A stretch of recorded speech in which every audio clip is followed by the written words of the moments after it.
नमस्कार, हमारा नाम है समरीन और आपने देखना शुरू कर दिया है लाइव सिटीज।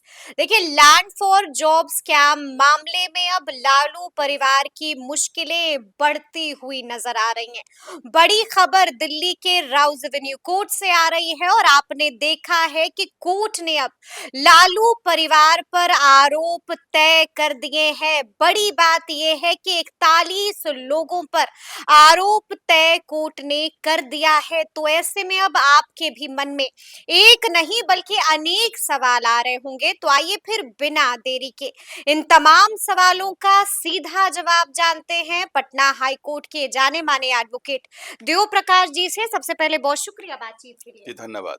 जी, सबसे पहले बिना देरी के वकील साहब, हम आपसे जानना चाहेंगे कि दिल्ली के राउज एवेन्यू कोर्ट से कौन सी बड़ी बड़ी खबरें निकल के आ रही हैं? देखिए, वो आरोप तय तो पैसा बोलने से लगता है आरोप तय हो गया तो कन्विक्शन ही हो गया। आरोप अभी तो इन्वेस्टिगेशन हुआ है। इन्वेस्टिगेशन के बाद चार्जशीट फाइल होता है और चार्जशीट के बाद फ्रेमिंग ऑफ चार्ज, ये स्टेजेज ऑफ क्रिमिनल ट्रायल है। तो फ्रेमिंग ऑफ चार्ज हुआ है, मतलब prima facie prime framing of charge, जो इन्वेस्टिगेशन का रिपोर्ट हुआ है, सीबीआई ने दिया है, उनके रिपोर्ट को बेस में रख करके फ्रेमिंग ऑफ चार्ज है। साथ में कमेंट भी कर दिया कोर्ट ने। ये लगता है पूरा परिवार है करप्शन के व्यापार में लगा हुआ है। क्या क्या वर्ड बोला? बिल्कुल। फैमिली इंटरप्राइज कुछ बोल दिया है वर्ड। जी, जज साहब ने बोल दिया। चलिए, कोई बात नहीं, बोला हाँ। जाता है कोई। तो इस केस में 103 लोग एक्यूज थे, जिसमें 5 आदमी मर गए, कुछ बरी हो गए। 52 आदमी बरी हो गए, 46 आदमी अभी भी एक्यूज हैं, 46 लोग अभी भी एक्यूज हैं। लालू परिवार में दोनों बेटे, अपने दोनों पति पत्नी, यानी कि तेजस्वी, तेज प्रताप, लालू जी खुद, राबड़ी देवी और उनके दो पुत्रियां, मिसा भारती और और हेमा हेमा यादव। यादव। जी। ये इन लोगों पर आरोप तय हुआ है। आरोप है करप्शन का, चीटिंग का और क्रिमिनल कंस्पिरेसी का। ये आरोप तय हुआ है। जितने भी आरोप, उसमें 7 साल से ऊपर सजा किसी में नहीं है। अब देखिए, आरोप तय होने के बाद क्या होता है, स्टेज क्या होता है, क्योंकि सिंपल सा बात है, चूंकि आप पूछने आप आए हैं कि आप क्या अब क्या होगा। बिल्कुल। इसमें एक प्ली ऑफ बार्गेनिंग होता है, पूछा जाता है कि ये आरोप है, आपको सत्य लग रहा है ये आरोप? तो उसमें एक कस्टमरी बात है कि जो एक्यूज होते हैं वो कहते हैं कि नहीं, ये सारी बातें झूठी हैं। उन्होंने कहा पॉलिटिकल वेंडेटा से ही बनाया गया है। भाई इतना ही बोलना था, ज्यादा नहीं बोलना है। उसमें पॉलिटिकल वेंडेटा की भी रिक्वायर्ड नहीं था, केवल यह कह देना था कि यह बात नहीं है, सत्य नहीं है। उसके बाद ट्रायल चलेगा। अगर आप सत्य बोल दीजिएगा कि हाँ ये बात सब जो बोले हैं आप सही है, हाँ, तब क्या होता? तब कन्विक्शन हो जाता, सजा हो जाता। उसी में सजा, कितना सजा है कितना आपको मिलेगा। कुछ प्ली ऑफ बार्गेनिंग है कि हमने कह दिया तो कुछ हमको आप रिलैक्सेशन दे दीजिए। 99.9 केस में ऐसा नहीं होता है। जी। तो ट्रायल नहीं होगा। बिल्कुल। अब अगर आपने कहा कि सत्य नहीं है तो क्या होगा? ट्रायल होगा। अब ट्रायल चलेगा तो ट्रायल में क्या होगा? जो प्रोसिक्यूशन पक्ष है, जो सीबीआई की जो पक्ष है, वो अपना सबूत पेश करेंगे। सबूत 1 बाय 1 पेश करेंगे। हर सबूत का खंडन भी होगा इनके डिफेंस वकील की तरफ से। गवाह पेश करेंगे। अब कितने गवाह संख्या हमको नहीं पता। जब 46 सब मिला के एक्यूज हैं तो गवाह भी होंगे। बिल्कुल होंगे। जी। जब रात है इतनी मत वाली तो सुबह का आलम क्या होगा? ये केस कितना दिन चलेगा ये हम नहीं कह सकते। 46 एक्यूज हैं, सब पर आरोप तय होगा। आरोप तय होने के बाद विटनेस गुजरेगा। कितने विटनेस संख्या में है, सारे विटनेस गुजारा है। हर विटनेस को क्रॉस एग्जामिनेशन होगा। इसी में examination in chief cross examination होता है। डिफेंस के जो एडवोकेट हैं, जो लालू जी के एडवोकेट होंगे या जो इनके जो और परिवार के लोग एडवोकेट होंगे, वो उनको कोई क्रॉस एग्जामिनेशन करेंगे, हर बात पर सवाल करेंगे। जी। और एविडेंस गुजरने में समय लगता है, कोई समय देता है कोई नहीं देता है। कोर्ट फ्री रहता है, नेता कोर्ट बदलते रहता है। तो चलेगा, प्रोसीडिंग चलेगा। जब उनका हो जाएगा प्रोसिक्यूशन का, मतलब सीबीआई का, उसके बाद इनसे एक बयान, एक बार फिर से इनका आर्गूमेंट, एक्यूज जो हैं लालू जी या और भी जो एक्यूज, जितने 46 एक्यूज हैं, सबका बयान होगा। उसमें भी टाइम लगेगा। वो सब बयान देंगे अपना कि क्या सही है क्या गलत है, हम पर कैसे फंसाया गया, वो सब बातें बताई जाएंगी। लालू जी खुद भी वकालत की डिग्री रखे हुए हैं, तो उसमें सब अपना बात बताएंगे।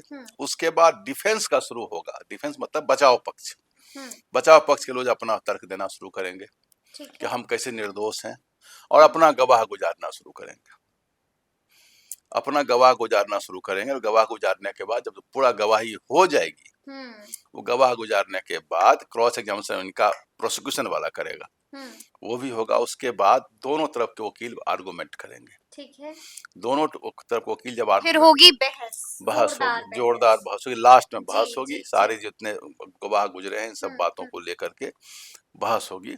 और बहस के बाद यह तय जज साहब करेंगे कि सजा मुकर्रर की जाए कि नहीं की जाए, या फिर या तो बेमाक कर बाइज्जत बरी कर दिया जाए, बनती है कि नहीं बनती है, या छोड़ दिया जाए। तो अगर मान लीजिए कि उसमें आ जाता है ये मैटर कि नहीं सजा इनको इतना दिया जाता है, 7 साल मैक्सिमम है तो 5 साल, 3 साल जो होगा, 3 साल सजा होता है तो बेल वहीं से मिल जाएगा, 5 साल होगा तो बेल उनको हाई कोर्ट से लेना पड़ेगा। ठीक है। उसमें एक अपील, क्रिमिनल अपील फाइल होता है।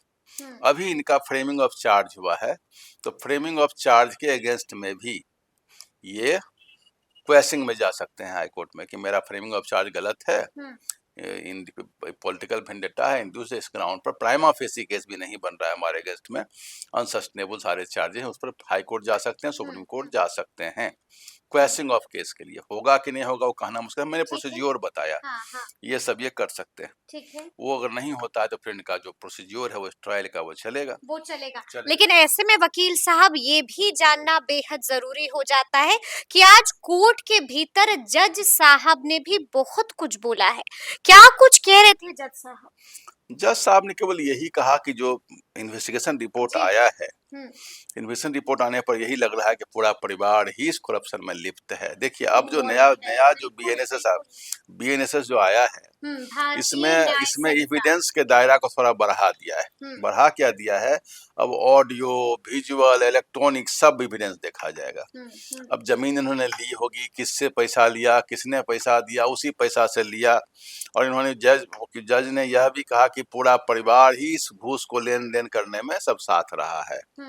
इस जो जितना लेन देन हुआ है इसमें सबों ने साथ दिया। लेकिन एक बात यह भी है कि जो ये मामला है 2004 से 9 के बीच में, उसमें कौन लोग बालिग थे और कौन नाबालिग थे। नाबालिग पर मामला नहीं बन पाएगा, नाबालिग पर मामला नहीं बन पाएगा, वो बच जाएंगे क्योंकि वो तो क्राइम कर ही नहीं सकते। अगर मामला बनेगा भी तो उनका वो जो जुवेनाइल वाले के मामला में आता तो उनका दूसरा मामला बनता है। तो नाबालिग आदमी के बारे में फैसिलिटेशन उन्होंने किया तो बच्चा क्या फैसिलिटेशन करेगा, ये बात थोड़ी मेरे समझ में नहीं आ रही है। अब एक चीज और बता दें कि अब अरेस्टिंग नहीं होगा। हाँ बिल्कुल, बड़ा सवाल यही है कि क्या लालू यादव, क्या तेजस्वी यादव की गिरफ्तारी भी हो सकती है। इन्वेस्टिगेशन हो गया, चार्जशीट सबमिट हो गई, अरेस्टिंग होने की कोई संभावना अब नहीं है जब तक कन्विक्शन नहीं होगा। यानी कि लालू यादव, तेजस्वी यादव की गिरफ्तारी नहीं होगी। अब वही होगा, एक सवाल तुम करो, एक सवाल हम करें, हर सवाल का जवाब भी एक सवाल हो। जी जी। वो एक बड़ा सुंदर, क्योंकि हम लोग फ्राइडे थोड़ा मन रिलैक्स हो जाता है, तो जगजीत सिंह का एक गजल है, उसमें कहा था कि ये भी गजब कुछ ऐसा लाइन है कि मरने के बाद भी खुली रह गई आंख इनकी, क्या मैंने इंतजार करते करते आदत बन गई थी इंतजार की। कुछ है लाइन, हमें याद नहीं आ रही है, कि एक कोई आशिक है वो मर गया, उसकी आंखें खुली थी, तो बोला इसके इंतजार का इंतहा देखो कि मरने के बाद भी इसको आदत पड़ी हुई थी इंतजार की। बड़ा सुंदर लाइन है। तो केस मुकदमा तो ट्रायल है, अभी चलेगा इस मामले में, चलेगा सर, लंबा समय लगेगा हमको लगता है। लेकिन खतरे की तलवार तो लटक रही है वकील साहब लालू परिवार पर। इन्वेस्टिगेशन है, अब जमीन इन्होंने लिया है, नौकरी दिया है, ग्रुप डी के एम्प्लॉय की बात है, नौकरी अगर दिया है और वो बयान आके देगा कि हमने ये जमीन बेची या ये जमीन हमने कम दाम में दी। एक मामला ऐसा देखा हमने कि जमीन कम दाम में, अब जमीन कम दाम में, मान जमीन 100 रुपया का है, 90 रुपया हम दिया तो वो तो क्राइम नहीं बनेगा। 100 रुपया का 80 रुपया का दिया तो भी क्राइम नहीं बनेगा, 70 दिया तो भी नहीं, 60 दिया तो भी नहीं। लेकिन 100 रुपया की जमीन अगर 10 रुपया हम दे दिया तब तो बनेगा भाई आपको ऐसे ही गिफ्ट कर दिया गया है, तो वो थोड़ा बनता है। क्या मामला है नहीं मामला, अगर एज ए व्यक्ति पूछिएगा तो पब्लिक पोस्ट पर रह करके ये सब काम तो बिल्कुल नहीं करना चाहिए। और जो लोग अभी पोस्ट पर बैठे हैं उनके लिए भी आपके माध्यम से हम बोल देना चाहेंगे कि वेतन से ही संतोष करिए, अपना काम ड्यूटीफुल्ली करिए, सब चक्कर में ना पड़ा करिए। जीवन में कुछ नहीं मिलना है इन चीजों से, नहीं मिलना है। आज न कल कोई विरोधी सत्ता आएगी फिर आपको लपेट देगी पकड़ करके। बिल्कुल, लेकिन हमने ये भी देखा वकील साहब कि प्रिवेंशन ऑफ करप्शन एक्ट के तहत कई धाराएं भी लगाई गई। वो धारा वही सब सब करप्शन का एक्ट है। हाँ वो हाँ 6-7 जो धाराएं लगती जी हैं जी जी उसमें वही करप्शन का जो धारा मैंने कहा, कुछ कुछ धारा बीएनएस की है और कुछ धारा इसकी है प्रिवेंशन जो ऑफ पहले उस करप्शन एक्ट करप्शन एक्ट का लगता है। वो जी करप्शन वही एक्ट ही है, पीसी एक्ट। जो हम्म पब्लिक पोस्ट पर जो लोग हैं, इसलिए मैंने कहा कि पब्लिक पोस्ट पर इसमें मात्र लालू जी थे, जी न राबड़ी देवी उसमें पब्लिक पोस्ट पर थी, सही बात न हाँ उनकी बेटी थी। हम्म ये लोग के प्रिवेंशन ऑफ करप्शन कैसे लगेगा? क्योंकि ये तो जो सरकारी पद पर रह के करते हैं गलत काम, उनके ऊपर लगता है। इस बात में है लोचा भी है बहुत सारा। प्रिवेंशन ऑफ करप्शन एक्ट जो सरकारी पद पर है, पद का दुरुपयोग उन्होंने किया है तो उन पर लगेगा। अभी ये इनिशियल स्टेज का कोर्ट है। इसने कहा कि आप पब्लिक इंटरप्राइजेज है, आप लोगों ने बेनिफिट सबके नाम पर जमीन उमीन लिया गया होगा, लेकिन क्राइम करना तो नहीं हुआ। जमीन उनके नाम पर जमीन लीजिएगा आप, लेकिन जब क्राइम जिसने किया, मान लीजिए कोई आपके नाम पर 10 लाख रुपए जमा कर देगा और आपको पता भी नहीं और आप बच्चा है, वो छोटा बच्चा है, तो आप क्या करिएगा उस केस में? इसलिए वैसे केस बनता नहीं है हमारे हिसाब से, जहां तक हमें क्रिमिनल लॉ की जानकारी है। ठीक है और जो पब्लिक पोस्ट पर नहीं है जी उन पर करप्शन एक्ट नहीं बनेगा। नहीं बनेगा।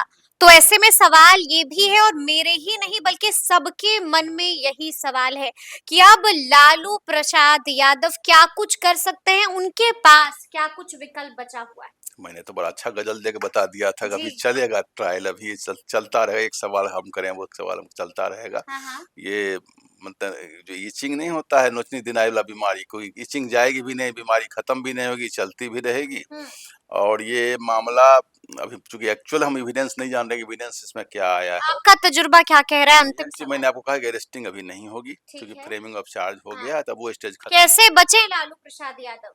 उसी वहाँ जो एविडेंस चलेगा प्रोसिक्यूशन का, क्रॉस एग्जामिनेशन करें, अपना पक्ष को रखें, हम्म बहस करावें, हो सकता है वहीं से केस खत्म हो जाए। ऐसा भी हो सकता है कि वहीं से केस खत्म हो जाए। आपका तजुर्बा क्या कह रहा है, क्या हो सकता है अगर आगे आगे? जमीन लिए होंगे, हाँ जमीन लिए होंगे, हम उन पर तो नहीं बोल रहे हैं, किसी व्यक्ति पर बोलना हमारा ठीक हाँ नहीं लगता है, लेकिन एक चीज तो हम देख रहे हैं, पब्लिक से मुखिया भी कोई बन जा रहा है ना, कल तक उसको खाने का औकात नहीं रहता, उसके बाद 50 लाख की गाड़ी चढ़ने लगते हैं लोग। तो कुछ तो है, अगर पब्लिक पोस्ट पर रह के लोग गलत काम तो कर ही रहे हैं। हम्म और अधिकतर लोग जिनका देख रहे हैं चमक दमक, हम्म वो सब उसी से आ रहा है उनका। तो सब लोगों के लिए है कि सब काम ना करें, और जो सही तरीके से, बाकी कुछ लोग तो ऐसे भी हैं, हाँ बिल्कुल जी राजनीतिक पद पर ऐसे भी लोग हैं जो कि अपना वेतन के वेतन पैसा छोड़ देते हैं सरकार के खाते में। हम्म ऐसे नाम लेना ठीक नहीं है, कहेगा किसी को फेवर करते हैं, किसी को ये करते हैं, लेकिन अपने राजनीतिक आपका बहुत सारे अनुभव लोग। क्या कह रहा है?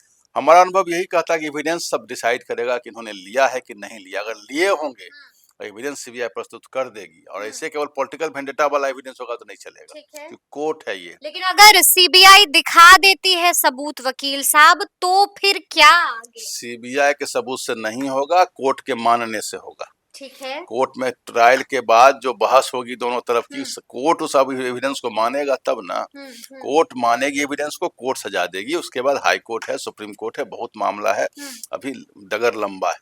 डगर अभी लंबी है, तो अब देखना होगा कि आगे आगे इस मसले में क्या क्या होता है। तो फिर ये पूरी बातचीत, ये पूरी चर्चा और ये पूरा वीडियो आपको कैसा लगा है, कमेंट करके हमें जरूर बताइएगा। तो ऐसे तमाम अपडेट्स के लिए बिल्कुल ऐसे ही हमारे साथ बने रहिएगा और देखते रहिएगा लाइव सिटीज। बहुत शुक्रिया।